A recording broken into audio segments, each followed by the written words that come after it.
La actividad que nos trae el día de hoy a esta reunión es el uso e interpretación de normas ASME dirigidas hacia el área de izamiento de carga. El primer gran problema que enfrentamos nosotros a la hora de trabajar con equipos de izamiento, sobre todo si somos prevencionistas, personas de mantenimiento o personal de operaciones o de calidad, es entender la manera de manejar estas normas, porque es en base a estas normas que nosotros podemos o no fiscalizar, controlar y evaluar en la parte de operación, mantenimiento, diseño, construcción, inspección, los elementos para cada equipo. Nosotros vamos a estar trabajando con algo que se llama la serie ASME B30.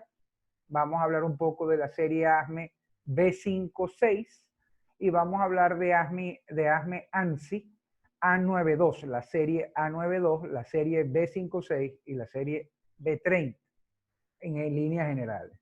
Bueno, mi nombre es Ronnie Medina, soy instructor e inspector de equipos de izamiento. Estamos a su completa disposición. Somos representantes para Centroamérica y el Caribe del Crane Inspection and Certificated Bureau. En mi caso, tuve la oportunidad de trabajar en diversas áreas. En este caso, estamos hablando un poco del tema de perforación, construcción, minería. Estoy calificado por NFPA 1041 como instructor y NFPA 921 como inspector y evaluador e investigador de incendios. Trabajo también con el área de soldadura, soy inspector calificado de soldadura y particularmente en este momento soy el gerente de ISAGE o el Crane Manager de Central American and Caribbean Industrial Training Center, que tenemos base física en la República Dominicana y somos representantes del CICB para Centroamérica, el Caribe y las Antillas.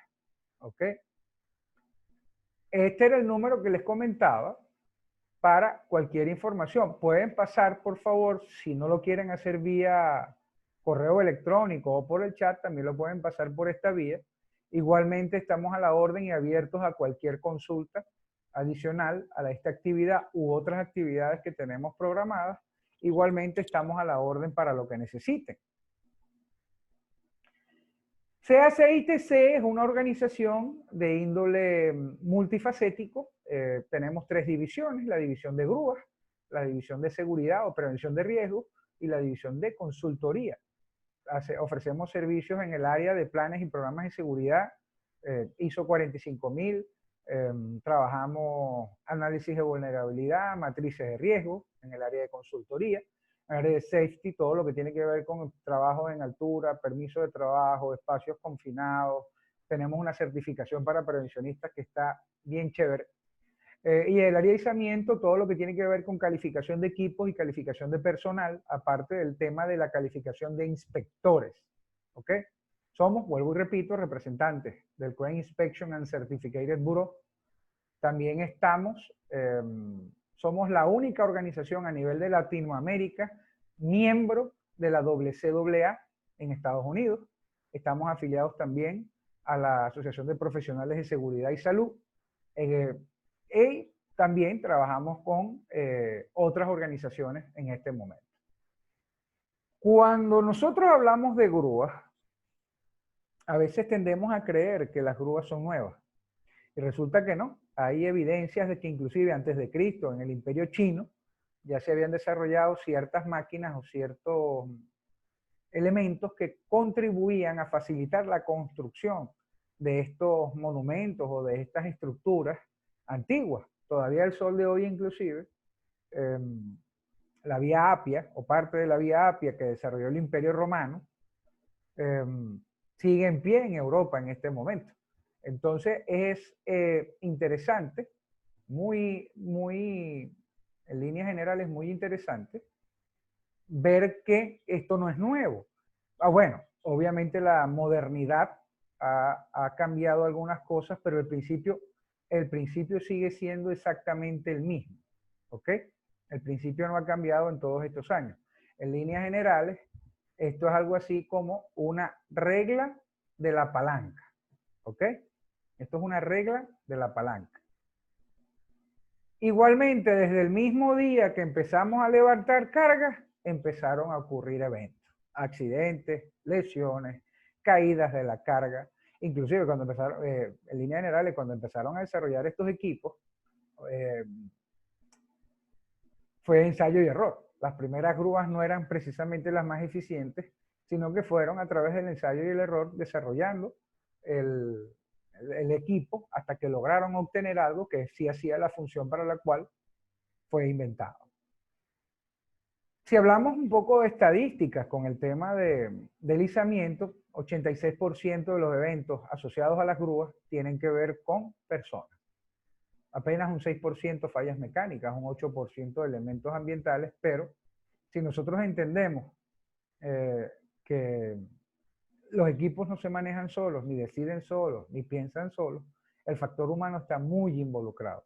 No por falta de, sino a veces por deficiencia o por negligencia. Son las palabras claves en este caso. Entonces, es importante que nosotros estemos claros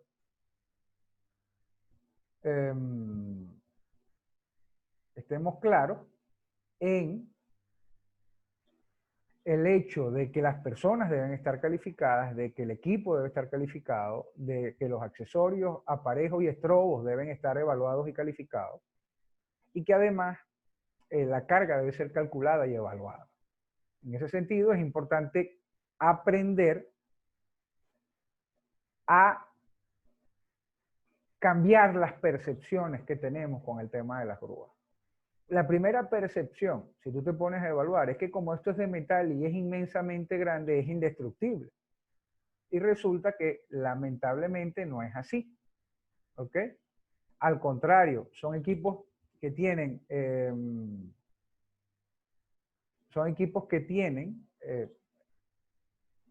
muchos componentes, y a más componentes, más probable es que haya alguna falla. Imagínate tú una grúa de 400 toneladas que sea rechazada por una reducción en el diámetro del cable o por desgaste excesivo en la polea. ¿Ok? Es importante en ese caso lograr tener todo calibrado.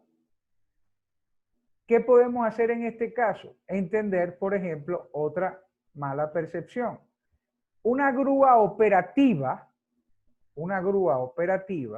es una grúa que hace su trabajo y cumple su función. ¿Ok? Muchas personas tienden a decir, no, es que nuevo es nuevo. No es verdad. Un equipo certificable, un equipo calificable, operativo, no necesariamente tiene que ser nuevo. ¿Ok? Otra percepción es, cualquiera lo puede hacer, cualquiera puede operar un equipo.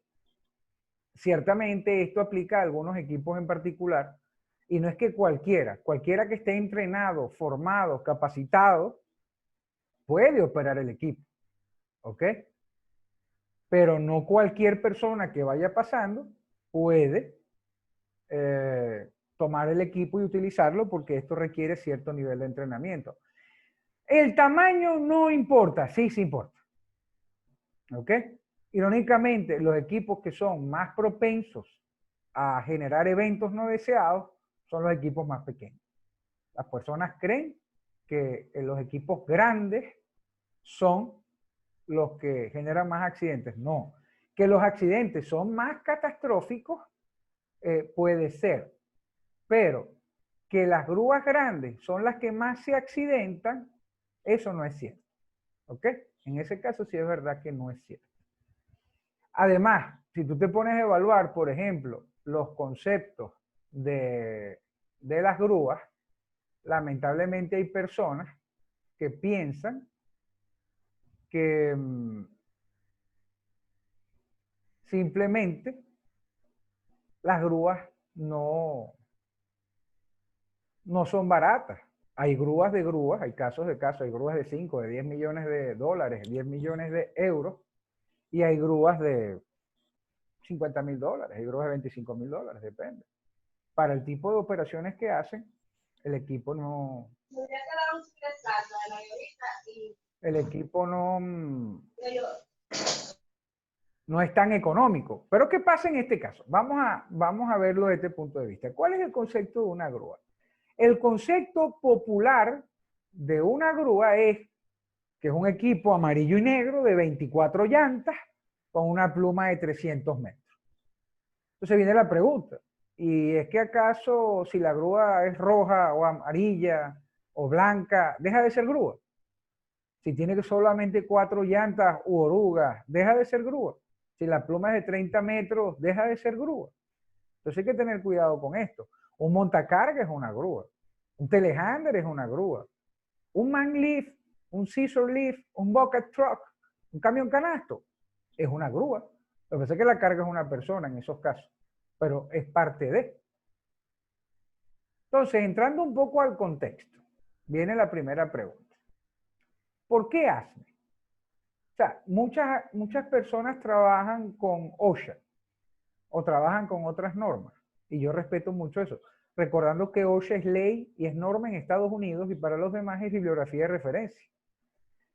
ASME, que es la Sociedad Americana de Ingenieros Mecánicos en español, es el estándar que define el diseño, la construcción y la operación de los equipos de izamiento. Además que establece los criterios básicos de mantenimiento, de pruebas y de evaluación y calificación.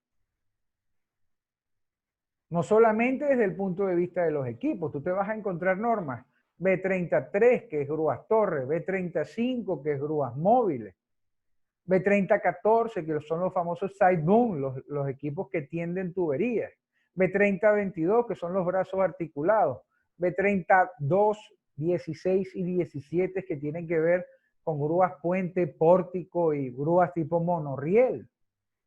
Pero ahí están las otras normas, B3026, B39, que son equipos de slingas o rigging hardware. Acaba de salir la 3030, que es de cable de acero. Ya le quitan la responsabilidad a la B35 porque no es la única grúa. La grúa móvil no es la única grúa que usa cable de acero. Tú puedes instalarle cable de acero a un telehandler, le puedes instalar cable de acero a un brazo articulado. Entonces, simplemente se le ha dado la opción de establecer una norma específica para el cable sin importar qué tipo de equipo sea. Entramos a este tema porque yo les comentaba que es esta norma la que establecen los elementos. Aquí lo pueden ver ustedes en un extracto de esta zona, de esta tabla de carga. Esto es una grúa Manitex, un boom truck de aproximadamente 30 toneladas, ¿ok? Y pueden ver que lo primero que dice cualquier elemento, lo vas a conseguir en el manual de la grúa, lo vas a conseguir en el equipo instalado, te dice que está fabricado bajo requerimientos del estándar ASME B35. Es por eso que nosotros recurrimos a estas normas al momento de hacer las inspecciones, al momento de hacer las evaluaciones de este equipo, los apéndices que tienen que ver con izamiento crítico, los apéndices que tienen que ver con trabajos en líneas eléctricas, toda esa información está en las normas. Para cada caso es igual. Tú te vas, por ejemplo, a los telehandlers, ¿ok?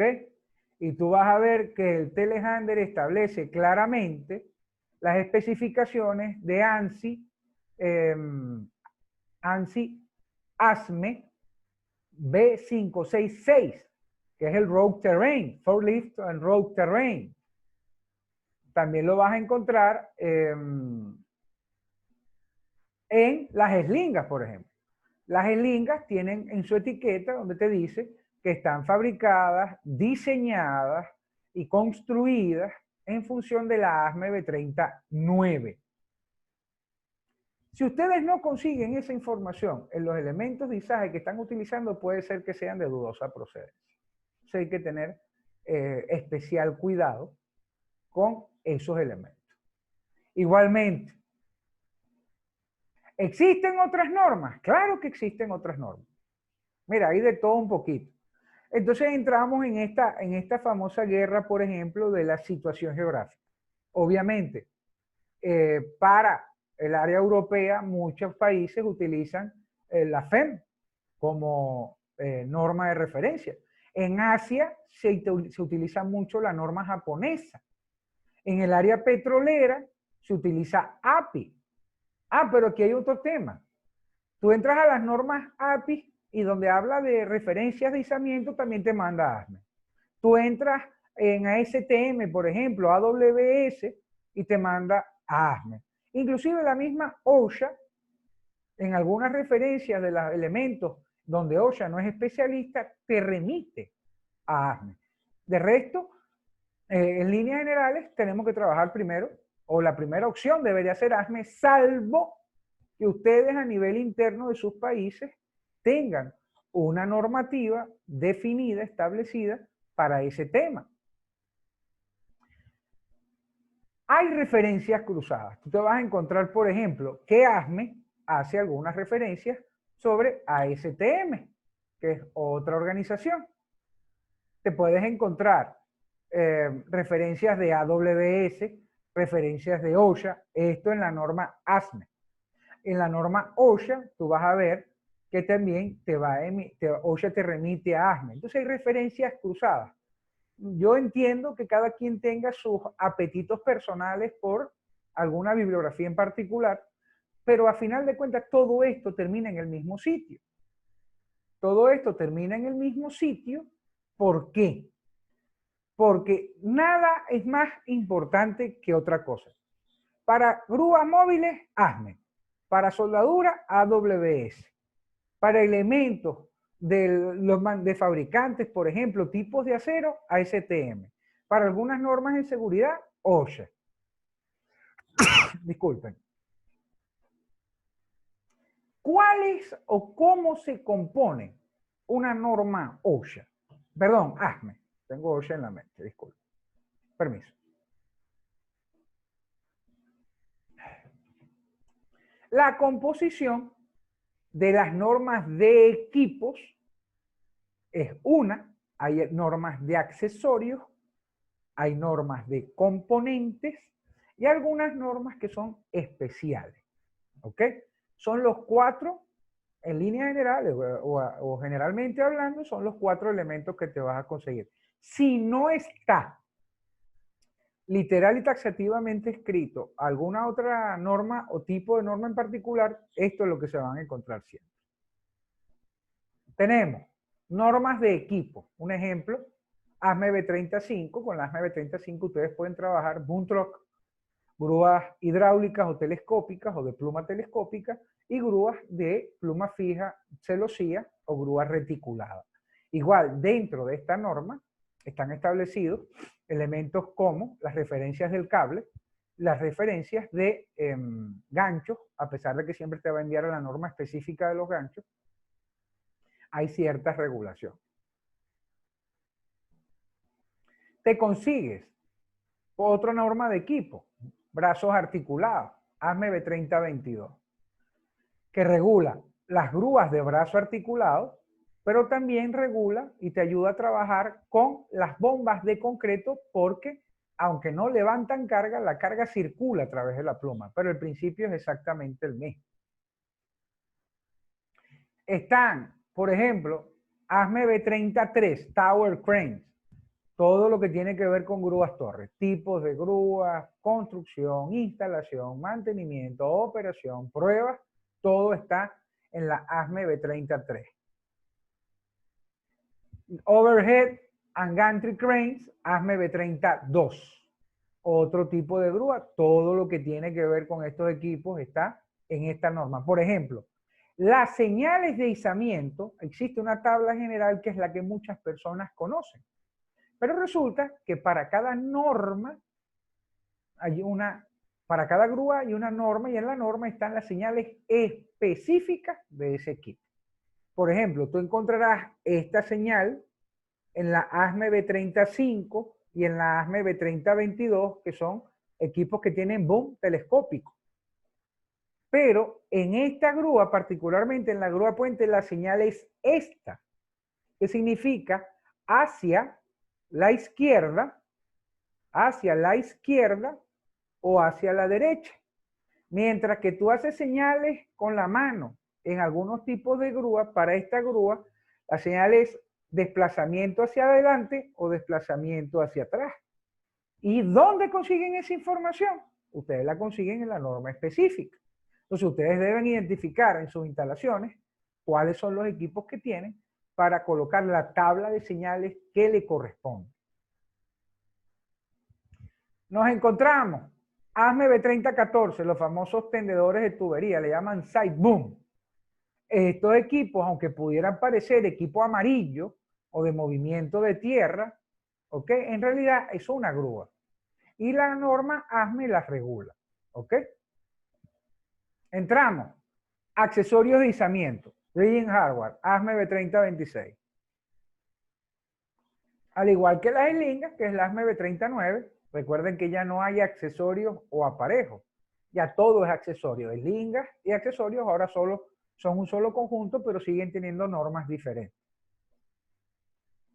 Tenemos, por ejemplo, la que les comentaba nueva, ASME 3030, cable, tal cual, ropes.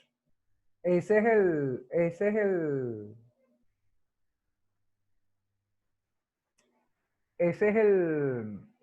una de las nuevas normas. ASME llegaba hasta la norma 27. Ya hoy día, sobre todo el año pasado, hemos llegado hasta la norma ASME B3032. Claro, las últimas normas que han salido son bastante específicas a componentes y a ciertos elementos en particular. Por ejemplo, normas especiales. Tú tienes la ASME B3023, que es la Personal Lifting. Se le considera una norma especial porque todo lo que tiene que ver con levantamiento de personas es muy específico. Entonces debemos tener mucha atención, especial atención a estas normas. Igual la BTH, lo que llamamos nosotros la BTH, que es la norma Below the Hook, que es una norma especial derivada de la ASME B3020, de todos los elementos que están debajo del gancho. ¿Ok? Muy casada con accesorios especiales y con los spreader bar. Continuamos. ¿Cómo son las estructuras de las normas? Por ejemplo, el scope tiene la parte de ámbito de aplicaciones, definiciones y referencias, que en inglés es el scope, que es el capítulo 0 de la mayoría de las normas, pero este caso, que es el de los equipos, en el scope tú vas a ver los ámbitos de aplicación, las definiciones, las referencias, e inclusive se suma los cambios de norma de un año a otro. Por ejemplo, tú vas a conseguir en la ASME B35 que en alguna referencia te aparece un 18, un 14, que es el último año hasta ahora es la 18, y te puede aparecer un 14. Significa que en ese punto, de la norma del año 2014 a la norma del año 2018, hubo un cambio. Pero además, en el scope aparece un resumen de los cambios ítem por ítem. Capítulo 1 de las normas de equipo. Montaje y características, lo que es diseño y construcción. Capacidades de carga, estabilidad, mecanismos de elevación, mecanismos de oscilación, recorridos de las grúas, cómo deben ser los controles, cómo deben ser los cables, si aplican los cables, ¿no? Esto aplica a cada equipo. Capítulo 2, generalmente inspección, prueba y mantenimiento. ¿Cómo son las inspecciones generales? ¿Cuáles tipos de inspecciones hay? ¿Cuáles son las pruebas que hay que hacer? Los criterios de mantenimiento. La parte de inspección del cable, reemplazo y mantenimiento. Y el capítulo 3, hablamos generalmente de operación y hablamos de la calificación del operador, las responsabilidades, prácticas, señales, comunicación, en fin, todo lo que tiene que ver con la parte de operación del equipo. Cuando hablamos de accesorios, ya entra de forma diferente. ¿Por qué? Porque salvo la introducción, estas normas funcionan capítulo por capítulo. Pero en esta norma, el capítulo 1 es grilletes y aparece toda esta información. El capítulo 2 es cáncamos de ojo, pernos de ojo y otros elementos. que son ajustables o de anclaje, igual todos los elementos aparecen. A diferencia de los equipos, cuando en accesorios y en slinga es igual, hay un capítulo para cada tipo de elemento. Tú te vas a la norma de slingas, por ejemplo, y la norma de slingas, el capítulo 1 es cadena, el capítulo 2 cable de acero, el capítulo 3 faja metálica, el capítulo 4 cuerda sintética, el capítulo 5 slinga plana sintética y el capítulo 6 slinga plana tubular. ¿Ok? Simplemente esa norma ha ido agregando los tipos de slingas según su año de fabricación. Eso quiere decir, y todos sabemos que la cadena no es un elemento nuevo. La cadena es un elemento que es de los primeros que se inventaron, se veía mucho en la Edad Media y en elementos de la prehistoria, de la historia. Entonces, para que lo tengan en cuenta. Entramos a las normas especiales. Con las normas especiales hay que tener cuidado porque inclusive pudieran tener elementos únicos. En líneas generales, ¿qué elementos nos vamos a encontrar nosotros en las normas generales? Igualmente, alcance, definiciones, referencias, algunas clasificaciones, elementos de diseño estructural, elementos de diseño mecánico, componentes eléctricos, en fin. Siendo esto un mundo tan específico, ¿verdad? Siendo esto un mundo tan específico, tenemos que desarrollar la curiosidad. Yo soy muy amante de ese término, desarrollar la curiosidad, y si tenemos responsabilidades dentro de las operaciones en nuestra empresa, o tenemos responsabilidades en otras áreas que tengan que ver con grúas, estar informado es muy importante. ¿Ok? Quienes tenemos tiempo ya en este medio entendemos que esto es muy específico, las normas son brutalmente estrictas. Tú puedes perder una polea por un 128, un 64 de reducción de diámetro. Tú puedes tener que sacar de servicio un grillete o una eslinga por la pérdida del 10% de la medida original del catálogo del fabricante. Y estamos hablando de que el 10% de una pulgada son 2.5 milímetros. Si hablamos en milímetros.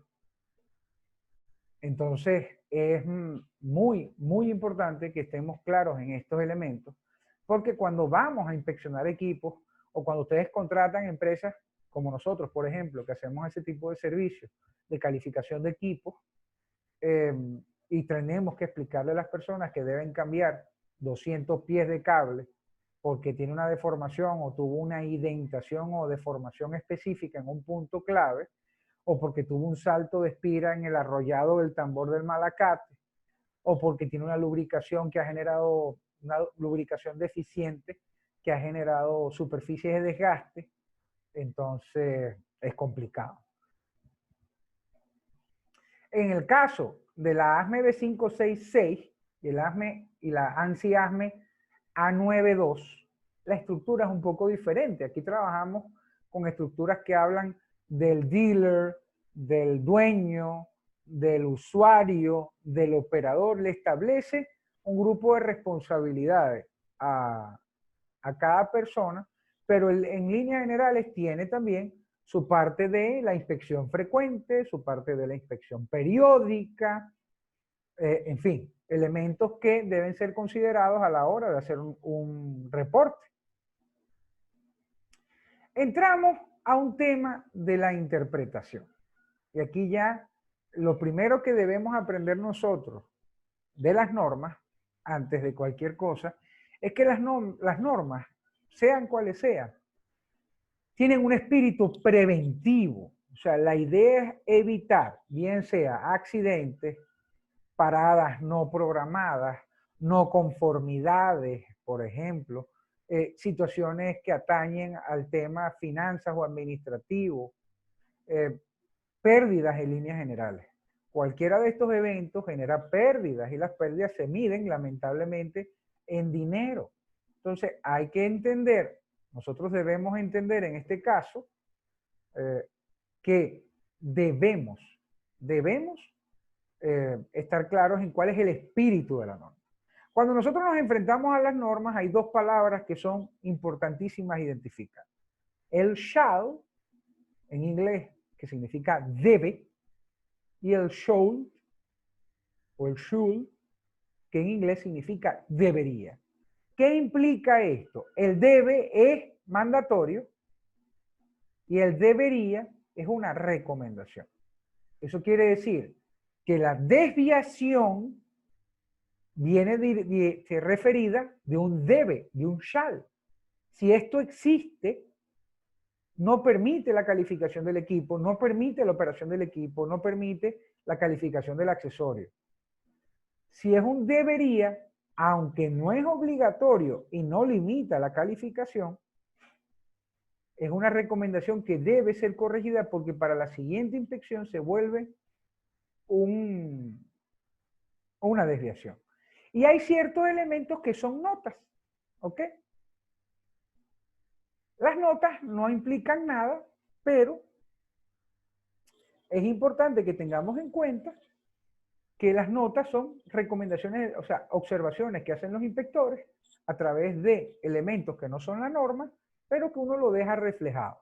Por ejemplo, situaciones de orden y limpieza excesiva o elementos que no están específicamente referidos en la norma. Vamos con la parte de la interpretación. Ok. Aquí vemos dos equipos. Dos Bontron, ambos asociados a la ASME B35, que son equipos móviles telescópicos. Resulta que el equipo del 85 no trae Load Moment Indicator, no trae computadora, pero el equipo del 95 sí lo trae. El equipo del 85 no tiene indicador de longitud de pluma, pero el del 95 sí lo tiene. ¿Cuál de los dos se puede calificar? La norma establece ciertos parámetros, ¿ok? Los parámetros establecen los elementos que nosotros podemos calificar o no. Pero aquí hay un tema. Los dos equipos son perfectamente calificables. Simplemente se toma la norma de referencia del año de fabricación. Me ha pasado. Voy a revisar un equipo. Entonces el equipo no tiene computadora, pero resulta que el equipo es del 89, del 90 y hay equipo de eso todavía funcionando. ¿Lo se puede calificar? Sí. Ah, bueno, para trabajos que no impliquen clientes específicos. Si tú tienes un cliente que te dice a ti que tú no puedes llevar para sus instalaciones grúas que no tengan computadora, floten en el aire y tengan sistema antigravedad, obviamente esta grúa no es la correcta. Pero es una situación del cliente, por norma. Mientras el equipo cumpla con lo que establece la ASME B30, sin importar el año, se califica. El año importa en el sentido de que las normas no son retroactivas. Yo no puedo agarrar una norma del 2018 y aplicársela a un equipo del 95, del 85. ¿Qué cambio importante hubo, por ejemplo, en la ASME B30, desde el 2014 para acá? Que las tablas de carga, los Load Rating Chart, deben estar serializados o marcados de manera que yo lo pueda machear, yo lo pueda casar con la grúa. Estas grúas no tienen eso, porque en esa época no existía. Por ejemplo, una grúa de 1990 que tenga la lengüeta de seguridad del gancho o no la tenga, hay recomendaciones. La lengüeta de seguridad era una recomendación siempre y cuando el gancho de fábrica no viniera con uno. O sea, si tú tenías un gancho que no venía de fábrica con una lengüeta de seguridad, yo no lo podía rechazar. Pues en el 2018, ese pasador de seguridad de los ganchos es un shall. Eso quiere decir que de aquí en adelante, las grúas deben ser fabricadas con ese elemento, y si una grúa 2018 para acá no lo tiene, se vuelve un shall. Pero si la grúa 2018 para atrás no lo tiene, pero venía fabricado con uno, también se vuelve una desviación. ¿Ok? Esa es la forma de interpretar algunos elementos. Por ejemplo, ¿qué vemos en esta gráfica? Tenemos aquí el motor de un polipasto de cadena sobre una grúa, es una grúa tipo monorriel con un polipasto eléctrico de cadena. Y tenemos las advertencias que tiene en una canasta un equipo de levantamiento de personas tipo telescopio. Ambas están en inglés. Es muy común que nosotros registremos, o cuando hacemos registros de estos elementos, digamos que las etiquetas deben ser traducidas al idioma oficial. Ahora, ¿las normas específicamente dicen eso? No. Las normas lo que dicen es que las advertencias deben estar colocadas, las etiquetas, identificaciones, estampas y advertencias o recomendaciones de seguridad deben estar pegadas o colocadas en sitios estratégicos en los equipos. Y que el operador debe ser capaz de leerlas. Entonces tenemos dos opciones. O le enseñamos inglés a todos los operadores, o chino, o alemán, dependiendo de dónde venga la grúa, o agarramos los stickers y los llevamos al idioma oficial. En el caso de República Dominicana y en la mayoría de Latinoamérica es el español. Pero si tú vas, por ejemplo, a Haití, las Bahamas, en Haití se habla francés, en las Bahamas se habla inglés. Entonces, para las Bahamas no hay problema. Pero en Haití, en los países de habla hispana, sí hay problemas. La norma no dice que deben estar en español o en un idioma específico. La norma lo que dice es que el operador debe poder leer fácilmente una etiqueta. Y si el operador no habla inglés, es exactamente igual que las etiquetas y los stickers no estuvieran. Nos encontramos este caso. Este caso es interesante, ¿no? Porque esto es un accesorio customizado, fabricado a medida. Estos elementos que no son de un fabricante, sino que tú los fabricaste en tu patio, en tu empresa, en tu lugar de trabajo, ¿se pueden hacer o no se pueden hacer? Bueno, les comento que sí se puede, pero simplemente hay que seguir un protocolo que establece la BTH1 para este tipo de elementos. Simplemente tú vas a tener que presentar a la hora de calificar el equipo la memoria descriptiva, el plano de diseño, la memoria descriptiva con las simulaciones de esfuerzo y el plano de diseño hecho por un ingeniero mecánico colegiado o acreditado según el país que sea. Luego de eso, van a tener que mostrar la calificación del procedimiento de soldadura por la AWS de 1.1 y la calificación del soldador para la cantidad de posiciones y juntas que tú vas a utilizar para esa fabricación. El siguiente paso, ensayo no destructivo a través de ASNT. Puede ser tintes penetrantes, puede ser partículas magnéticas o inclusive los 4 ensayos, si ustedes quieren. Eso no hay problema. Pero deben presentar sobre todo en los puntos críticos. Adicionalmente, habrá que hacerle una prueba de carga al 125% de la capacidad de diseño. Y finalmente, si todo esto se cumple, se hace la calificación del accesorio. ¿Ok? Por supuesto. Y aunque ustedes no lo crean, todo este proceso es mucho más barato a veces que comprarlos hechos. ¿Ok? Sobre todo por la calidad. Nos encontramos otro elemento. Este a mí me gusta mucho. Hay un estándar dentro de la norma, en la ASME, por ejemplo, la ASME B35, que te dice a ti que las mangas hidráulicas no pueden estar agrietadas, no pueden estar con solventes, no pueden estar pintadas. Entonces resulta que también los acoples, que son estos elementos que ven ustedes acá, no pueden tener corrosión excesiva o corrosión que ponga en duda la integridad del acople. Esta situación que ven ustedes aquí fue que se hizo una referencia en algún momento de que los acoples estaban corroídos y le echaron pintura. Entonces resulta que el tema no es echarle pintura, porque la norma tampoco permite que pinte los acoples. La norma lo que te dice es que deben estar en condición operativa. ¿Cuál es la recomendación en este caso? Aparte de que es una desviación, se le dice a los dueños de los equipos que limpien los acoples y los impregnen muy cuidadosamente con aceite mineral. En ninguna parte dicen que lo pinten.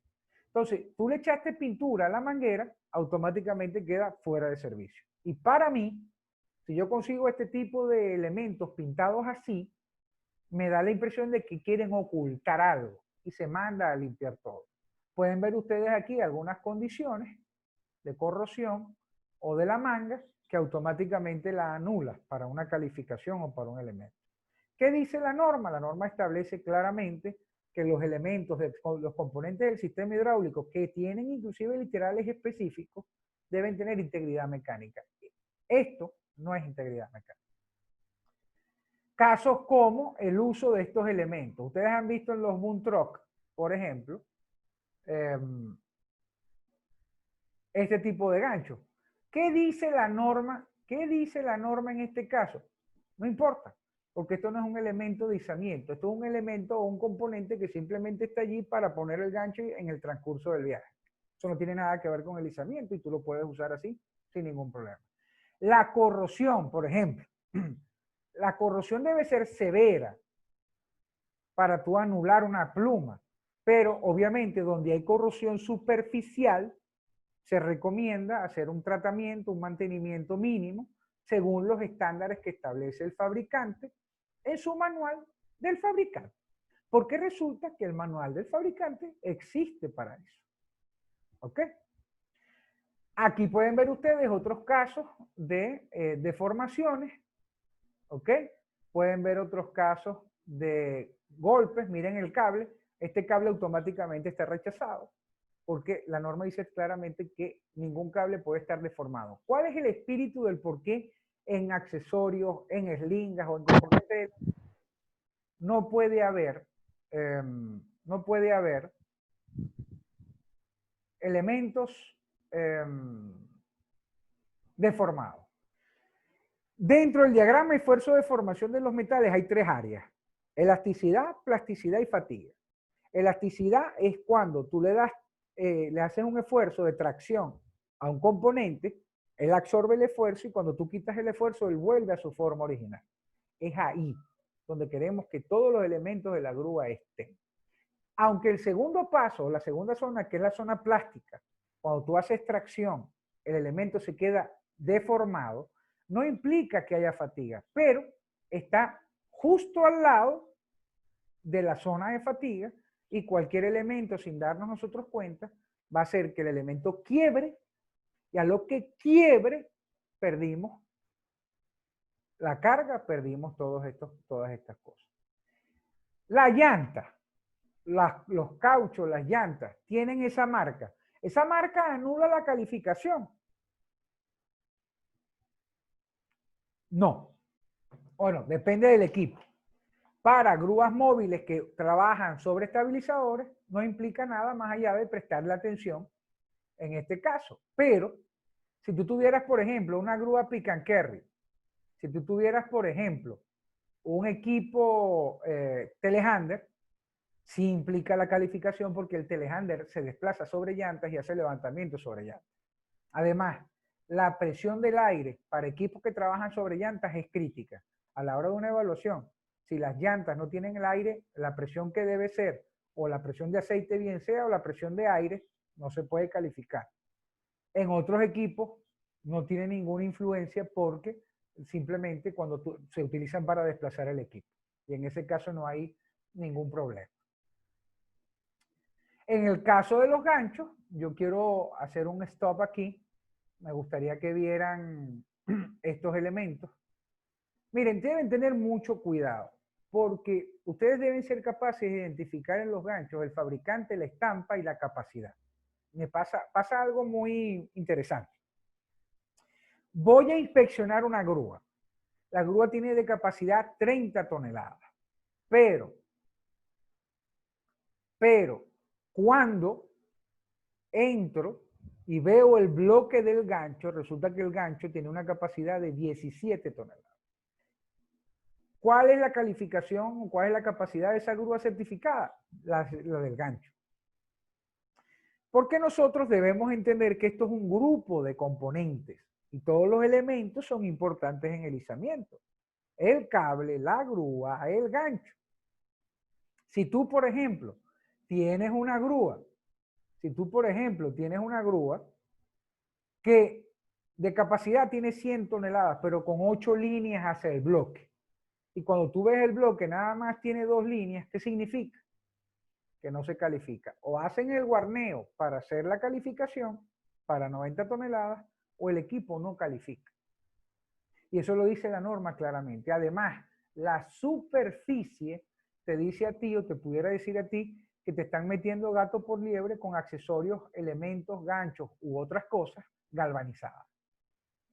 Y el galvanizado no se permite porque el tratamiento térmico del proceso de fabricación de estos elementos, que en su mayoría es forja en caliente, a través de un estampado, y luego un templado con un doble revenido para alivio de tensiones, cuando tú le agregas temperatura o le haces algún tipo de electrólisis, estás agregando temperatura y eso afecta la estructura metalográfica interna del proceso de fabricación original.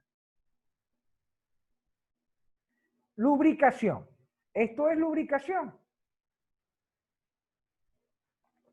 Hay mucha diferencia entre lubricar el cable y engrasar el cable. Primero porque el cable no lleva grasa. El lubricante es el que recomienda, bien sea el fabricante de la grúa o bien sea tu proveedor de cable. Y es un aceite bien fino, tipo 3 en 1, de esos de tipo mineral, porque esto, cuando tú le echas grasa al cable, se te presenta este fenómeno.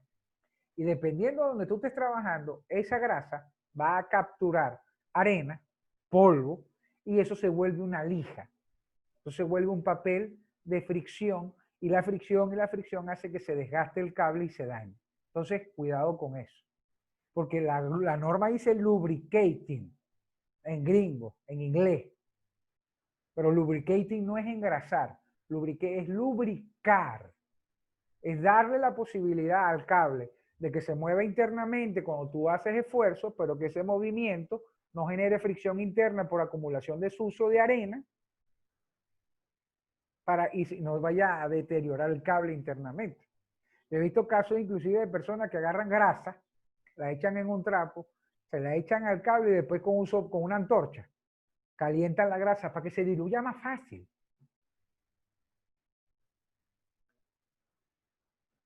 Aquí ven otro caso. No se asusten por el gracias, que no hemos terminado.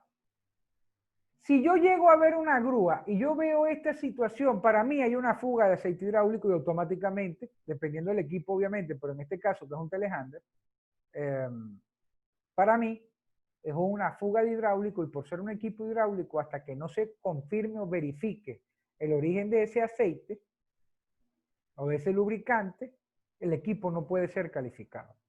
Pero también debemos entender que en los patines y en las zonas de las plumas telescópicas debe haber grasa. Aquí sí es grasa. Hay elementos que se engrasan y hay elementos que se lubrican. ¿Dónde encontramos nosotros esa información? En el manual de mantenimiento del fabricante o en el manual de operaciones o en el manual de partes del equipo. Cada uno de estos equipos debe tener, y es norma, es un shall, manual del fabricante, manual de operador y manual de partes. Generalmente el de mantenimiento o el de fabricante y el de partes vienen juntos, pero no en todos los casos. Igualmente, por norma, a la hora de nosotros averiguar esto, y es otro shall, el programa de mantenimiento, la bitácora de reparaciones y de mantenimiento deben estar presentes. Entonces, cuando vamos a hacer una evaluación, lo primero que nosotros hacemos, porque la norma lo exige, porque la norma lo pide, es informarnos de cuáles son las condiciones específicas del equipo. Es muy importante. Ahora sí, muchas gracias. No hemos terminado. Vamos a hacer un pequeño ejercicio en este momento. Pero no antes quisiera, no quiero perder la oportunidad de invitarlos a las actividades que estamos promocionando en este momento. Supervisores y planificadores de izaje de carga y evaluación y peritaje de equipos auxiliares para agosto. Igualmente, con mi número de teléfono me pueden contactar y no hay ningún inconveniente. Antes de que se vayan, yo les quiero mostrar algo, ¿ok? ¿Y qué les quiero mostrar? Les voy a mostrar la ASME B30, la ASME B35, ¿ok?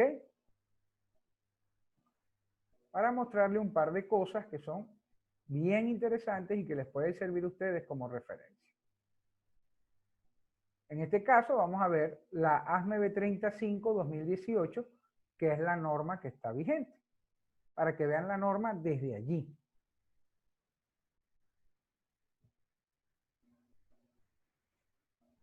Entonces, vamos a abrir la norma. La ASME B35, y ustedes se van a encontrar este escenario, tiene, todas generalmente son iguales. Ya hay un grupo que salió, las últimas actualizaciones son inclusive 2019.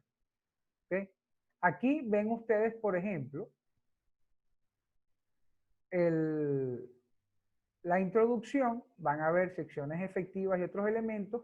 Esto era lo que yo les comentaba, de los cambios que hubo de la ASME B3014 a la B3018. Esto se consigue mucho en internet.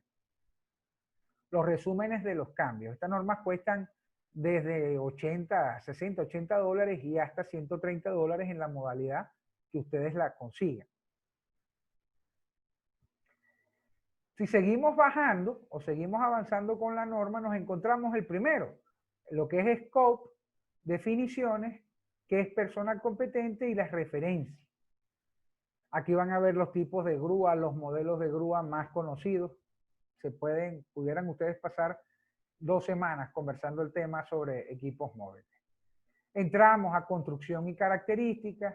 Aquí está, por ejemplo, un elemento muy común que las personas han visto con los porcentajes. Hay cierta limitación de porcentajes por norma según el tipo de equipo. Por ejemplo, las grúas móviles que trabajan sobre estabilizadores, que es esto lo que dice aquí, con plumas de 60 pies, se pueden regular entre 85% de su capacidad total. Ese es uno de los casos. Si seguimos avanzando van a ver los cuadrantes de trabajo. Cada grúa tiene su cuadrante de trabajo único. Se da un fenómeno que yo explico mucho, que por ejemplo los boom truck, si tienen 5 estabilizadores, incluyendo uno frontal, son equipos de más capacidad. Pero además, si tienen 5 estabilizadores, son 360, la pluma gira 360 grados, pero si tienen 4 estabilizadores, pudieran estar limitados a 180 o inclusive a 270. Por eso es importante cuando ustedes compren un equipo que tengan la capacidad de evaluar lo que están viendo. Dicho esto, queridos amigos, yo quisiera abrir los micrófonos y a través de nuestro amigo Luis Guillermo, verificar si ustedes han hecho alguna pregunta y en base a las preguntas vamos a dar respuesta a esas preguntas. Si no han hecho preguntas y las quieren hacer en este momento, no hay ningún inconveniente. Recuerden, por favor, colocar, veo algunas caras conocidas por acá, pero no los conozco a todos. Recuerden colocar su nombre completo, su número de identificación, DNI, QUI, cédula, como lo llaman en su país, e inclusive el correo electrónico para poder entonces enviarle sus diplomas digitales. ¿Ok? Voy a abrir los micrófonos o quien quiera hacer una pregunta, por favor, siéntase en total libertad de hacerlo. Buenas tardes. Buenas tardes, Roberto. ¿Cómo estás? Muy bien. Pues a mí me gustaría hacer un comentario muy breve que pues me gustó mucho. Te felicito y pues de una manera muy clara, muy concisa, tocaste los puntos básicos, ¿verdad? Pero pues como tú sabes, esto es, pues hay que seguir leyendo, hay que seguirnos preparando porque pues es un mundo de información que hay que tomar en cuenta, ¿verdad? Y nomás como comentario quisiera decirte que en México sí estamos pues un poquito sufriendo que además de OSHAs, ASMES, EMAS y muchos otros estándares a los cuales tenemos que apegarnos, todavía las empresas hacen sus propias reglas, como no saben o como no quieren a lo mejor correr riesgos, pues ellos son sumamente más estrictos y desgraciada o afortunadamente los industriales en las grúas pues tienen que seguir además las, eh, las indicaciones de sus clientes, Bueno, como lo mencioné. yo te doy un caso, Roberto, ¿no? Y esto es un caso interesante. Esto es una realidad que está en todos lados, ¿ok? Yo trato en lo posible de recomendarle a las personas que eh, se apeguen a las normas que establece el fabricante. ¿Por qué?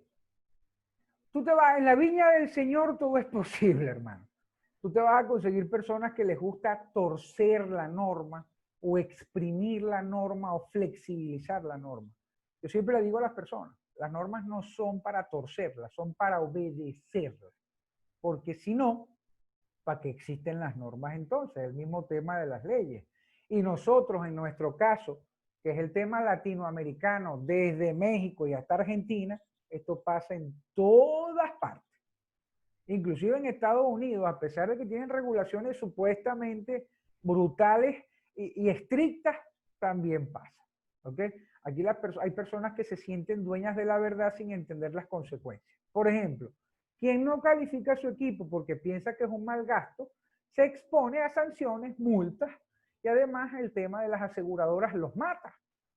Porque cuando tú tienes una operación o una maniobra en un área que tiene un seguro internacional, los británicos o los americanos o los alemanes, según donde tengas tú eso asegurado, lo primero que te van a pedir es calificación del operador, calificación del equipo, calificación de accesorios, procedimientos, plan de izaje y, en fin, un grupo de elementos que lamentablemente mucha gente simplemente no les provoca. Mira, yo en Venezuela, cuando vivía en Venezuela, por ejemplo, existía Covenin y también se trabajaba con ASME. Covenin no era más que una traducción tropicalizada de ASME o de OSHA o de ANSI o de API, en fin, la norma que les interesara, pero existía nacionalmente hablando un grupo de normas que tú debías respetar. ¿Ok? Pero era el caso Venezuela. En Colombia pasa lo mismo. En Colombia hay normas internas más las internacionales, pero hay países donde no hay una norma interna y se plegan a los internacionales. O en el caso tuyo particular, que tú estás en México, la influencia de tu vecino del norte se manifiesta mucho en tus operaciones allí en México. Gracias, Roberto. Roberto nos acompaña desde México, ya es un participante de la segunda tanda de supervisores y planificadores de ISAMI. Gracias, Roberto. ¿Alguien más Gracias a quiere? ti, saludos a todos. ¿Alguien más quiere participar, establecer algún comentario o algo?